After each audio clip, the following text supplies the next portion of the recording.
What's up guys, Wavy here, and today I have two figures to show you guys from AntMan and the Wasp. I finished AntMan a couple weeks before the film came out, but Wasp I didn't actually finish till after. That's just because I had to wait for the helmet and everything, which I'll get into when I talk about the figures.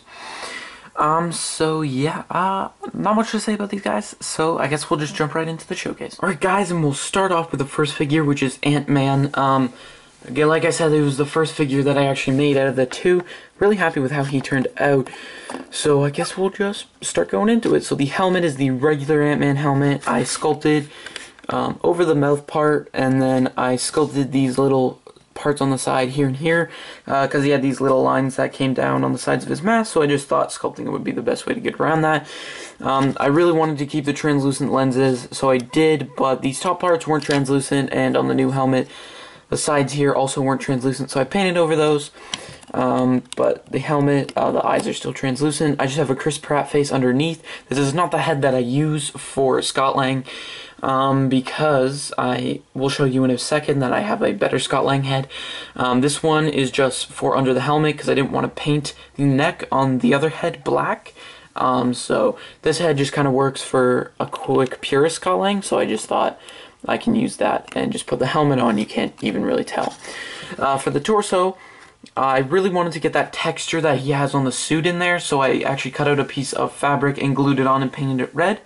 The black parts on the sides and the middle of the row are pieces of E-tape that are just painted and glued on, then painted black and silver and gray and all that.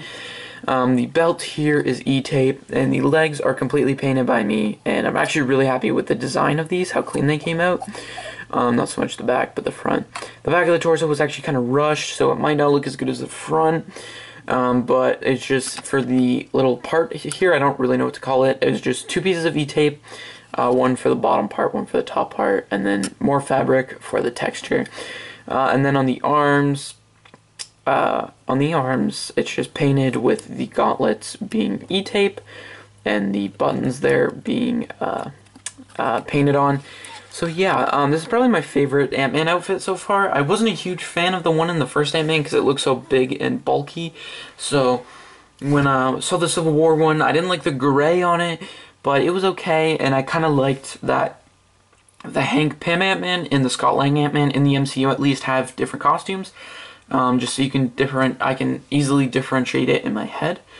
But then this suit came out and it was just the best of both. It had similar helmet to the original, and then a similar like suit design to the Civil War suit, but it had no gray. It has black instead, which I really liked. So yeah, also I painted this up for Civil War, so it's not really new. I think I did show it in one of my Civil War showcases.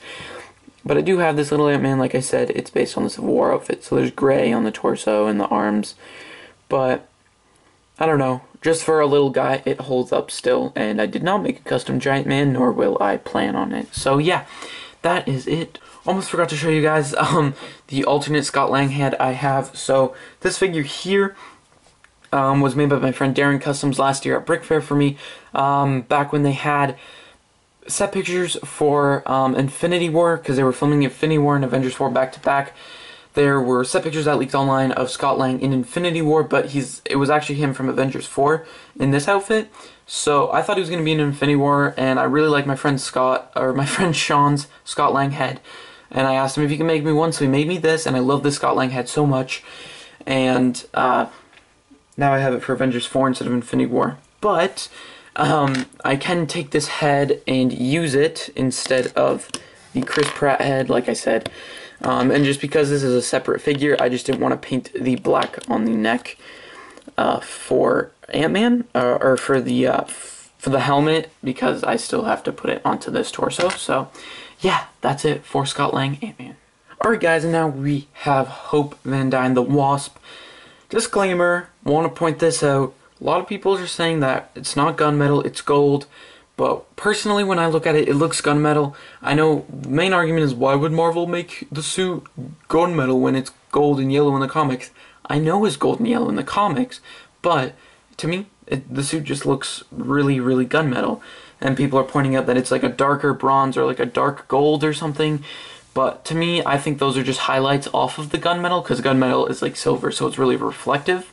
So for me, I just think it's highlights off of it, but I mean, if you have a problem with it, then just don't watch the showcase. If you're gonna comment about it, just don't comment.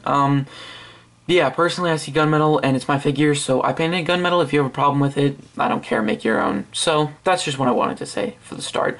So, my favorite part about this figure is definitely the helmet, and I do want to show you guys something. So, when I originally knew that I wanted to make a Wasp figure, I was assuming LEGO was going to make an amazing helmet mold, and I would just use that for the custom. Then we got this. So, I had to improvise. For the helmet, I didn't know what I wanted to do, because I was like, I really want to keep the translucent lenses like I did with AntMan here. And that's going to be hard to do, because I was going to use an AntMan helmet as a base, and then I was like, yeah, but that's red, and I can't really change it to yellow.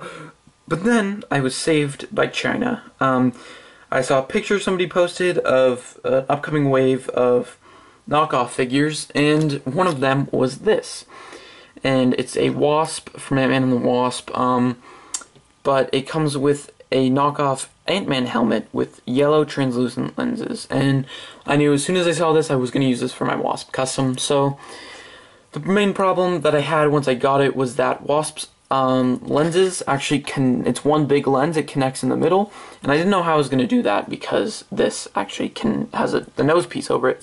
What I found out, thanks to my friend Tim Can, is that the entire inside of the helmet is actually translucent yellow underneath, and then they just mold the silver on top. So I just took some pliers and cut out that middle section and like cut it out, and it actually turned out to work okay, because then I got the translucent yellow in the middle of the eyes. So that was what I did with the helmet. The rest of the helmet was just painted silver, black, gunmetal. Actually, I did sculpt on the back of the helmet here, because Hope's helmet actually does come to more of a point than the actual AntMan helmet, so I did have to sculpt that. But other than that, I just loved it, and I just knew I wanted to use this helmet. And just like AntMan, I sculpted over the mouth, and I think this one actually turned out better than the AntMan one.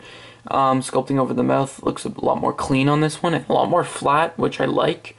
This one kind of protrudes out a bit more. But enough about the helmet. Well, I've been talking about that for 5 minutes. The wings were just Parody Moon wings that I traced out the shape of the Wasp's wings from the Hot Toys and then cut it out. This one's a little bent because the plastic warped, but it's fine. And then on the back, I just cut out a piece of cardboard and did her little wing thing, because like I said, I just, the backs get really messy, and I didn't want to paint everything and then glue stuff on, and then it ruins the paint and just everything. So I just figured I'll just do that and it'll be fine, and I don't really care for the backs of my figures anyway.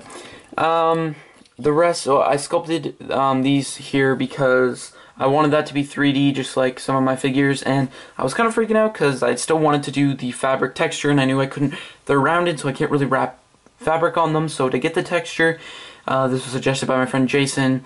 When I sculpt them, before they dry, just press fabric into them, and it actually gives it the texture of the fabric, but it's still just solid Procreate. And then this middle part here is fabric, just glued underneath. All the detail there was painted, and same with the legs. The legs were actually fairly simple. When I looked at reference, like, she didn't have a lot of detail on the legs. There's a bit more on the back, again, didn't really do that. Wrapped tape around her arms for her gauntlets that she has as well, and then just painted some simple red and gunmetal lines on her arms there. And that's it for the Wasp. I also do have this little micro figure, which I made for Brick Fair last year, back when I thought the suit was going to be gold. Because at the end credit scene of AntMan, it looks really gold, but in AntMan and the Wasp, to me, like I said, it looks gunmetal. So I just made this little, out of my extra AntMan Civil War micro figure.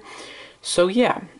And it did have wings, but I guess just the plastic on this or something is like really, really glossy, and it just kept falling off no matter how many times I glued it. So I just gave up on giving that wings. Also, I did make an alternate Hope face, and because I don't actually have a separate Hope figure, it's the face under this helmet. It's pretty hard to get off, so just give me a second here. I gotta, like, do that a couple times. There we go. So the head is just the Karina head from Pirates of the Caribbean 5. I bought it when I was gonna make that figure, and then I lost interest after seeing the film. And then I didn't know what to do with the head, but honestly I thought it had pretty good likeness to Evangeline Lilly. Also just got this simple ponytail piece and printed it in a dark brown for her. Added the cheekbones because she has some pretty prominent cheekbones, and that was about it. They already had the freckles and everything, and I think it looks really good for Hope, and I think the likeness actually works really well for Evangeline Lilly. I know a lot of people are using the Toriel piece from Hobbit because that's the character she played in the Hobbit films, but I don't think it has like even decent likeness to her. So sorry if you use that headpiece, but I really don't like it. But yeah, that's it for Wasp in the showcase, and now we can move on to the outro. Alright guys, and that's going to be for the showcase. Be sure to leave a like if you did like this video, as well as subscribe if you haven't already. I release new videos every Wednesday and Friday, so stick around for those. Be sure to check out all the social media down in the description where I get around to posting these custom figures way before I get around to posting them over on YouTube. Be sure to click the top box if you want to watch my playlist of custom LEGO showcases, and be sure to click the bottom box if you want to watch my previous uploaded video. Alright, that's going to be it for this time, guys. Thank you for watching. Be sure to leave all your thoughts in the comments and suggestions, and I'll see you guys later. Bye.